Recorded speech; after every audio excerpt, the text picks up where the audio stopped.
So we got the preview for chapter 85 already of Record of Ragnarok, and basically what we're finding out is that we may be getting yet another bridge chapter.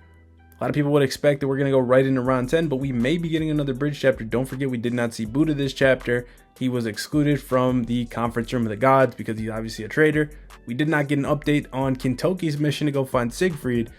I'm thinking we may be potentially going to that, especially based on this preview. But as always, if you want to keep up to date with all the Record of Ragnarok news and information, make sure you subscribe to this channel and ring the bell. So the preview states, as the end of humanity approaches, Brunhilde's true intentions are revealed, and so too are those of an enigmatic god. So let's break this down. So the first part, as the end of humanity approaches, that's just referencing the fact that they have 5 losses, only 2 more losses to go for humanity to be wiped out. Pretty easy. Now, the big part, Hilda's true intentions are revealed. That leads me to believe we're getting an update on Buddha's mission to find out about Siegfried. Maybe we get some exposition about the situation from Hilda herself.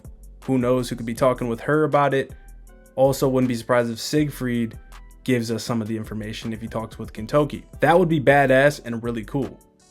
Now, the actual part that I think is the most hype is the bottom part, and so too those of an enigmatic god. Enigmatic literally just translates to mysterious. So we're not just going to be getting the intentions of Hilda, we're going to be getting the intentions of one of the gods.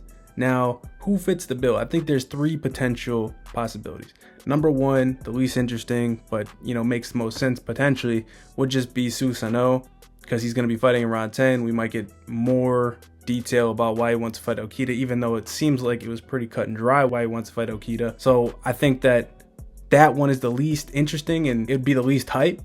Now, the other 2 are very hype if we get these reveals. One possibility I think is Odin.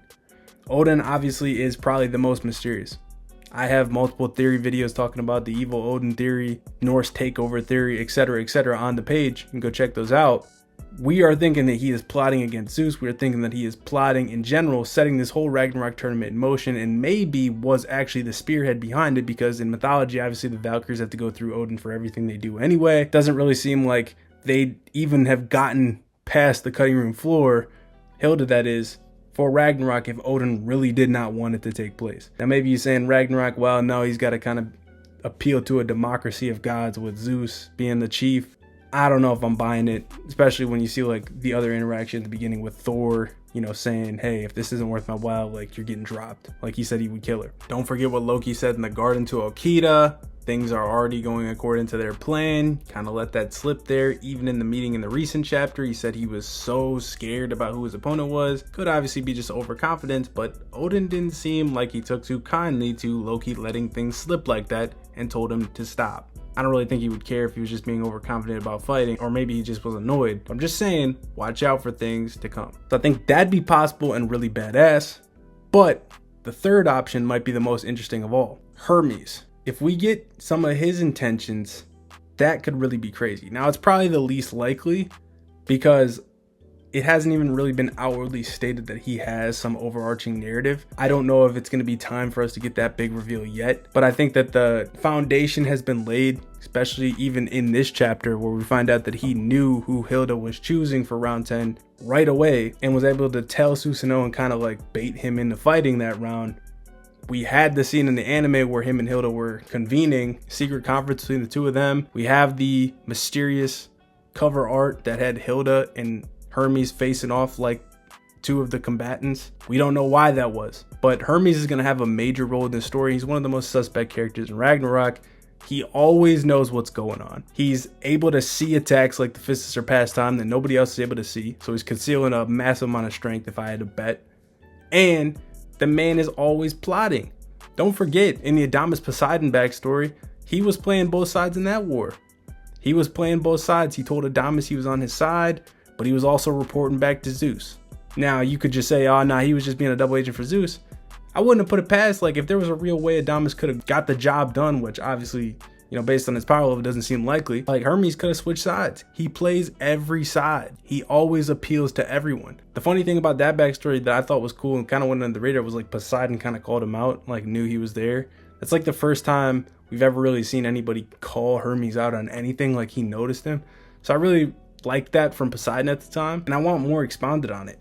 I want to see what Hermes is actually plotting and planning. Is he orchestrating Ragnarok in a higher capacity than we previously thought? Is he setting people up for matches? Because when you really look at it, doesn't it seem like he specifically set up Susanoo to fight Okita? He went out of his way to go tell Susanoo Okita was fighting. How did he know Okita was fighting? For one, did he talk to Hilda? Does he have a spy in the room? Is he taking the form of somebody else? How did he know? He's surveying the area somehow. And for two, why is he going out of his way to tell Susanoo? And how does he know Susanoo is going to take an invested interest in Okita? So much to draw from that. So much to draw from that. Don't forget, he also said during Shiva's fight, he would like to scrap with Shiva. So he is strong. He is 100% going to be a strong character at some point. We're probably going to have to wait till post Ragnarok. Maybe there's an outside chance he could step in as the 14th guy, because we know that there's going to have to be a 14th god if everybody fights. I think it's more than likely just going to be Siegfried, though. Outside chance for somebody else, obviously, if Siegfried takes somebody's spot. If he takes Kentoki's spot, I talked about this in the theory video. Siegfried could probably fight for either side still at this point. We're definitely going to see Hermes do something crazy at some point. Can't wait for it. And Hilda might be playing the ultimate chess move. It might be Hilda and Hermes working together on some kind of plot. What do you guys think, though, about this? Who do you guys think the enigmatic god is that's mentioned here is? What do you think we're going to get revealed about Hilda's true intentions? Do you think we're going to get the lore behind her and Siegfried? Do you think we're going to find out how Siegfried is in prison? That'd be pretty cool. Is that the reason she started Ragnarok? I think a lot of people think it is. How does Siegfried feel about Hilda today? It seems like he still cared for her the last time we saw him. Does she still love Siegfried? She was kind of being cryptic when she was talking to Buddha, but it wasn't none of Buddha's business. How does this all shake out? How does it all shake out? Because Buddha is not in good graces with Zeus right now, or any of the gods for that matter. Nobody's letting this shit slide. Things are about to get crazy in Ragnarok as we wind down the tournament. Only a couple rounds left, couple fighters left. Anything can happen at this point. Anything. So as always, make sure to subscribe, drop a like on the video, and I will see you guys in the next one. Peace.